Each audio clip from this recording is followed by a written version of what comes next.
got a feeling. Olá pessoal, este é o programa David Olho Café Virtual, direto da Spasa, um lugar de cultura, de bom gosto, onde você hoje pode encontrar pratos maravilhosos, com nomes de pensadores, de escritores. E hoje conversando com César Bittencourt, proprietário da Rap Travel Viagens e Turismo, explicando um pouco para a gente qual é a proposta desta que é uma empresa hoje que começa a se consolidar no mercado, em Lajeado, com essa pessoa bacana e também com a Rose, que hoje não está aqui, mas futuramente a gente conversa com ela. Bem-vindo ao programa, como é que andam as coisas? Obrigado, David, quero te agradecer o convite e também agradecer o pessoal aqui do Spasa por ceder o local, que vai ser um dos futuros parceiros da Rap Travel. Bem, como está o mercado hoje, lá fora está ruim, aqui dentro está bom. Né? E no turismo sempre tem uma gangorra, quando aqui está ruim, lá fora está bom. Então tem que ter criatividade para entender um pouco esse mercado e jogar novas propostas no mercado também, né, vamos dizer. Cara, eu quero ver contigo o seguinte, um pouco da história. Como é que surgiu a Rap Travel? Por que surgiu? Como é que vocês bolaram? E o que tem a Rap Travel diferente? Primeiro a história, como surgiu. Primeiro eu tenho que contar um pouco da minha história, né, David? Que eu sou formado em artes plásticas e sempre tive dentro da... como diretor... Para aí. Não sabia. Bacana isso, de estar entrevistando uma pessoa sem fazer um roteiro prévio. Tu é formado em artes plásticas e cai no turismo. Eu sou formado em artes plásticas pela Fevale, em 92. E o que aconteceu? Sabe que o mercado de viver de arte não tem como, né, David? Então, o que a gente faz, assim? Tu te forma numa coisa que tu gosta, mas pula para um outro mercado que tu pode usar as tuas habilidades para alguma coisa que vai te dar um retorno financeiro. Bem, foi assim que aconteceu comigo. Eu formei em artes plásticas, mas sempre trabalhei como diretor de criação em agência de propaganda. Né? Trabalhei em agências que tinham conta da Ortopeda, Star Sax, então eu conheço bem essa história, eu acho que o público conhece também a história dessas marcas. E, bem, quando eu me formei, eu fico com aquele negócio, parou de estudar, o que tu vai fazer? E logo surgiu um curso de turismo na Fevale, em 92. E eu comecei a fazer ele. Mas o turismo, para mim, sempre estava na gaveta. Né? Alguma coisa assim que eu gostava de fazer, de ter minha profissão dentro de agência de propaganda, mas ele sempre ficou. Só que teve uma época, quando eu conheci a Roda, e a gente filosofando, discutindo algumas coisas, o mercado aqui para publicidade é um pouco restrito, eles pagam um salário super baixo aqui dentro, né? Da cidade, da região, enfim, que se tu vem numa realidade de Porto Alegre, depois tu vem para cá, tu sente bastante esse choque. E o que aconteceu? Resolvemos montar essa agência pela experiência e pelo gosto da Rosângela, né? Pela comunicação dela, que ela tem também, a facilidade de comunicação, a simpatia dela, e com a minha experiência profissional, tanto que eu faço sempre o lado operacional, né, da agência. Poucas vezes eu ponho a minha cara junto com o cliente, alguma coisa assim, né? Isso fica mais com a Rosângela. Bom, artista plástico, por um acaso tu fazes alguma coisa nessa área ainda, nem que seja por hobby, por prazer? David, sabe que isso aí é uma coisa acho que todo artista sente falta da matéria, né? De pegar na terracota, sujar com tinta, enfim. Isso é uma coisa muito legal, assim, que tu sente falta.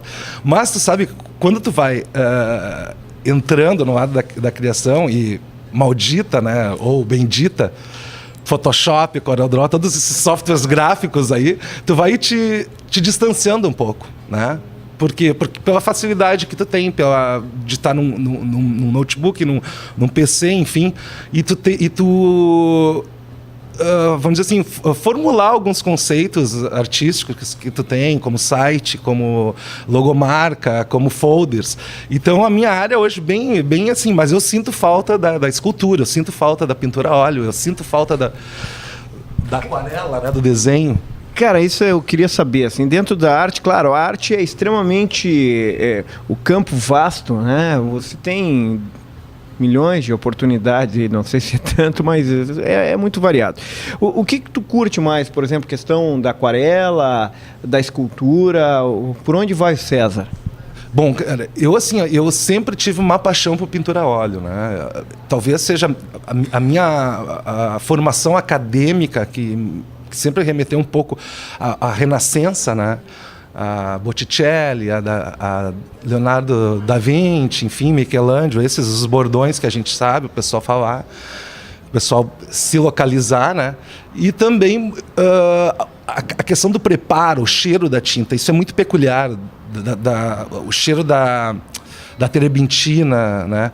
Do óleo de linhaça, eu acho que te traz alguma todo esse cheiro, essa mística da pintura a óleo me faz ter uma apreciação maior por ela, né? Que bacana. Uma pergunta instigante. A arte combina com turismo? Tudo a ver. Não tem como tu separar. É a mesma coisa, né? Tu separar cultura de educação não tem como. Tu sabes que eu acho um espetáculo, gente que viaja para alguns lugares históricos de profundo resguardo da memória da humanidade e tal, e procura os shoppings e não vai nesses lugares essenciais. Tem, cara, fazer roteiro hoje em dia, como tem algumas agências apelando e fazendo isso, para que se visite shopping, não te parece meio patético? Por isso que eu pergunto, arte e turismo tem alguma coisa a ver? Aí tá. Arte e turismo tá tudo ligado, né, David? Mas é uma explicação para isso, né? Por exemplo, hoje a gente tu vê roteiros para Nova York, né? Magnífico. O pessoal só vai no Central Park, Quinta Avenida, dá uma passadinha na Broadway e o resto tudo é compra, né, cara? Né? Então, isso te desmerece um tanto o quanto eles estão perdendo de visitar, ver realmente o que é Nova York, né? Bairros como o Tribeca, o Soho, que são bairros extremamente artísticos, boêmios, que tu conhece o verdadeiro nova-iorquino, as pessoas não conhecem. O Queens, né? Que é um bairro clássico, né? E outras peculiaridades que existem no Museu de Arte Natural, o Guggenheim, né? O MoM. E isso tudo parece que passa batido pelos roteiros das agências, né?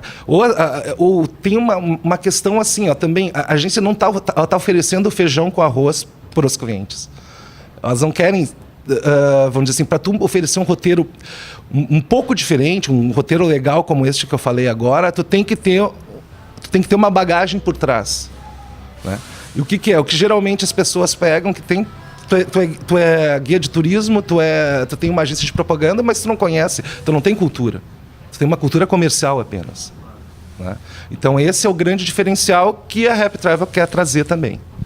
Aliás, quando a gente sai da nossa cidade, sai do nosso lugar, sai do nosso espaço e conhece a diversidade que há por aí, a riqueza que há, a gente se torna mais humano, não te parece isso? A gente se torna mais sensível, mais compassivo.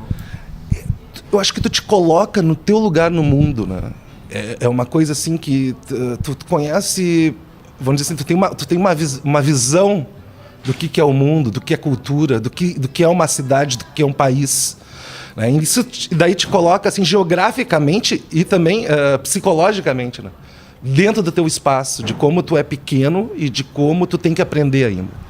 Que bacana isso que está dizendo, essa questão existencial, assim, de tu te enxergar, te ver e acabar com essa tua suposta prepotência, porque é só suposta, porque de prepotência não há nada. Verdade. É uma suposta prepotência do homem achar que, primeiro, né, ele tem uma posição social, financeira e cultural dentro de uma determinada cidade, mas quando ele sai daqui, ele vê que ele tem que aprender, que ele tem que vamos dizer assim, que uma coisa muito legal que a viagem traz é assim, ó, cara, como é que eu vou dizer assim, tu contemplar a diversidade, sabe?